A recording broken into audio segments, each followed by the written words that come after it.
घबराए जब मन अनमोल और हृदय हो डामाडोल, तब मानव तू मुख से बोल, बुद्धं शरणं गच्छामि, धम्मं शरणं गच्छामि, संघं शरणं गच्छामि। जी हाँ दोस्तों, आज आपके अपने इस बहुजन विमर्श चैनल के 10वें एपिसोड में आप तमाम दर्शक बंधुओं का हार्दिक स्वागत और अभिनंदन।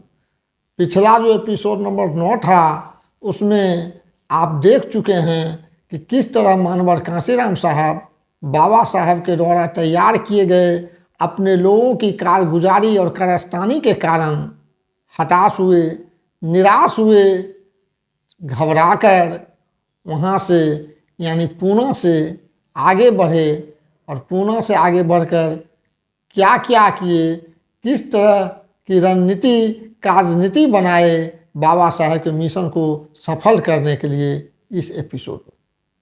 साथियों, हम जिस उद्धरण को आपकी सेवा में पेश किए उसका मतलब है कि जब आप घबराते हो, बहुत ज़्यादा बेचैनी हो, व्यग्रता हो, तो बुद्ध का दर्शन, बुद्ध का उपदेश, उस पर थोड़ा नज़र फिराइए, उस पर थोड़ा मन लगाइए, उस पर थोड़ा चिंतन किए। बाबा साहब अम्बेडकर 14 अक्टूबर 1956 को नागपुर की दीक्षा भूमि में अपने लाखों अनुयायियों के साथ बौद्ध धर्म स्वीकार किए थे, बौद्ध धर्म ग्रहण किए थे। मानवर कांशीराम साहब को इस बात की जानकारी हुई। मानवर कांशीराम साहब नागपुर, जो भारत की प्राचीन बौद्धों की राजधानी थी, साथ ही साथ नाग जाति के लोग बुद्ध के अनुयायी थे, बुद्ध के उपासक थे, उनके बारे में विस्तार से जानने का प्रयास किया। भगवान बुद्ध कहते थे कि अज्ञानता ही हमारे दुखों का कारण है, और परम पूज्य बाबा साहब अम्बेडकर का जो 3 मंत्र है उसमें पहला मंत्र जो है शिक्षित करो शिक्षित बनो, दूसरा संगठित करो, तीसरा संघर्ष करो। तो उसमें जो सर्वाधिक महत्व का है, जो सबसे पहले स्थान पर जो मंत्र है वह शिक्षित बनो शिक्षित करो। शिक्षा का महत्व भगवान बुद्ध बहुत ज़्यादा उसको तरजीह दिए, शिक्षा का महत्व बताए। शिक्षा का क्या मतलब है कि हमारा अज्ञान दूर हो जाए, हमारी अज्ञानता दूर हो जाए और हम ज्ञान की ओर बढ़ें। हमारा समाज दुखी है। दुखी क्यों है? क्योंकि इसे ज्ञान नहीं है। किस चीज़ का ज्ञान नहीं है? अतीत का ज्ञान नहीं है। इतिहास से हम प्रेरित होते हैं।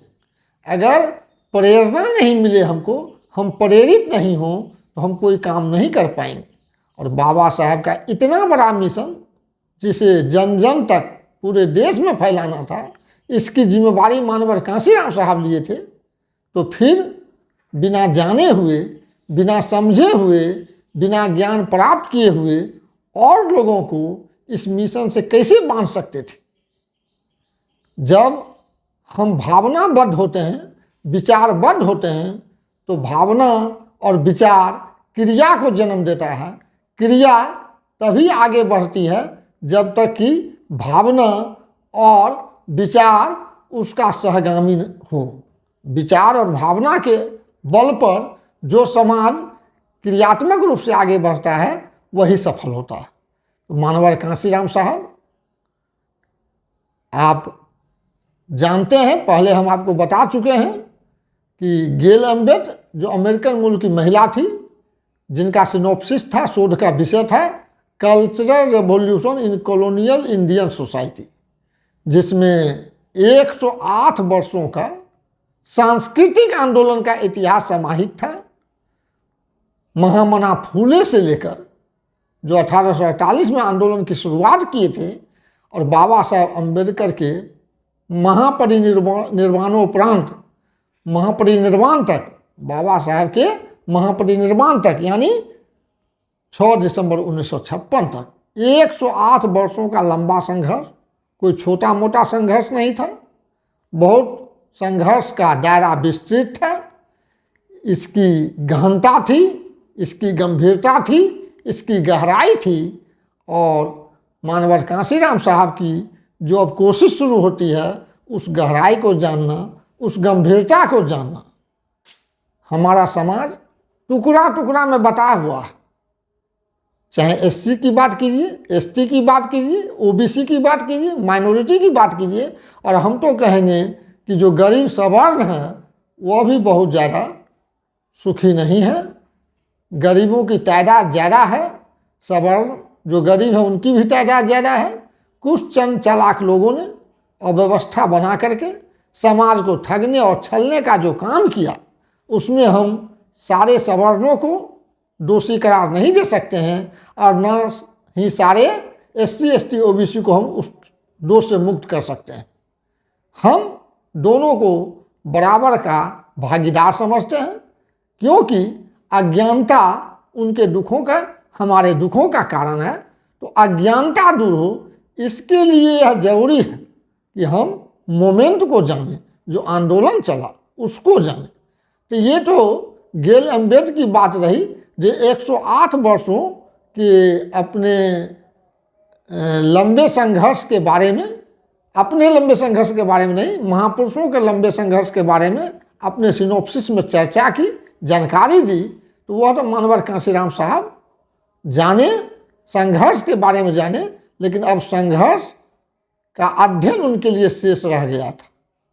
साथ ही साथ इस देश में बुद्ध के बाद बुद्ध का जो आंदोलन हुआ, मानवतावादी आंदोलन, समता स्वतंत्रता भाईचारा को फैलाने वाला आंदोलन, जो कम से कम एशिया महादेश में तो काफ़ी चला और दूसरे जगह भी चला, विश्व के कई देशों में चला, तो उसके बारे में भी जानना शेष था। बुद्ध के बाद संत शिरोमणि रविदास, कबीरदास, दादू दयाल, दरिया साहब, तुकाराम, एकनाथ, चोखा मेला, गुरु घासीदास, अछूतानंद, हीराडोम, पलटू दास, नाभादास, कुंभन दास, संत गौडगे इत्यादि संतों, महापुरुषों, गुरुओं जिनका हम नाम लिए हैं। और सभी महापुरुषों, संतों, गुरुओं का नाम लेना तो संभव ही नहीं, और उतनी हमें जानकारी भी नहीं है। जो हमारी जानकारी है, जहाँ तक हम नाम ले सकते थे नाम लिए, और इन महापुरुषों, संतों और गुरुओं के संघर्षों को जानकर, उनके विचारधारा से समाज को जोड़कर, समाज को एक सूत्र में पिरोकर, समाज को तैयार कर, अच्छा विचार वाला समाज बनाकर, खराब विचार वाला समाज को परास्त करने के लिए जो महापुरुषों का आंदोलन था, उस आंदोलन को आगे बढ़ाने की जिम्मेवारी मानवर कांशीराम साहब की थी। इसलिए विस्तार से इस आंदोलन के बारे में और आंदोलनकारी के बारे में मानवर कांशीराम साहब पहले खुद अध्ययन किए, और बिल अम्बेडकराइट रिवाइव एंड सर्वाइव। मानवर कांशीराम साहब सोचते थे, क्या बाबा साहब का जो विचार है, बाबा साहब का जो इज्म है, वह पुनर्जीवित होगा तो क्या यह चल पाएगा? जो समाज की स्थिति है, समाज इसको चलाने की स्थिति में नहीं है, समाज इसके लिए तैयार नहीं है, तो हमें मानसिक रूप से समाज को तैयार करना है।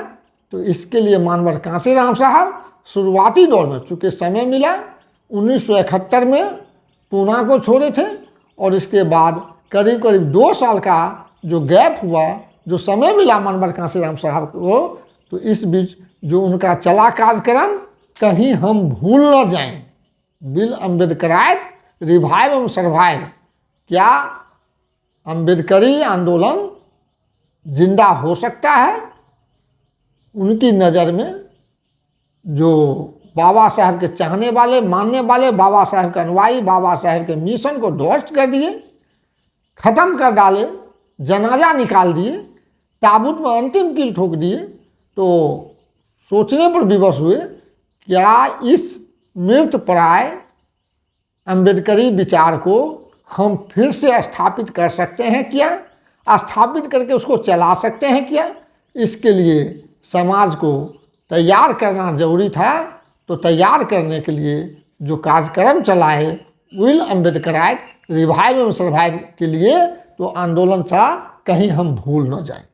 इसके तहत तमाम संतों, महापुरुषों, गुरुओं के विचारधारा, उनके कार्य पद्धति और कार्य के बारे में जन जन तक पहुँच बढ़ाते हुए विस्तार से जानकारी उनको देना था। तो अगले एपिसोड में हम बताने का काम करेंगे कि इस बाबा साहब के मिशनरी आंदोलन को पूरा करने की दिशा में मानवर कांशीराम साहब का आगे क्या प्रयास होता है, क्या भूमिका रहती है। आप अभी तक इस एपिसोड नंबर 10 में हमारे साथ बने रहे, इसके लिए बहुत बहुत शुक्रिया। हम आशा ही नहीं भरोसा दिलाते हैं कि जो अगला एपिसोड होगा, यानी एपिसोड नंबर 11, वह भी काफ़ी अर्थपूर्ण, मीनिंगफुल, काफ़ी सार्थक, उद्देश्यपूर्ण एपिसोड के साथ हम आपकी सेवा में पुनः हाजिर होंगे। तब तक के लिए हमें इजाज़त दीजिए। जय भीम, नमस्कार, बाय, आदाब, सत श्री अकाल, जय जोहर।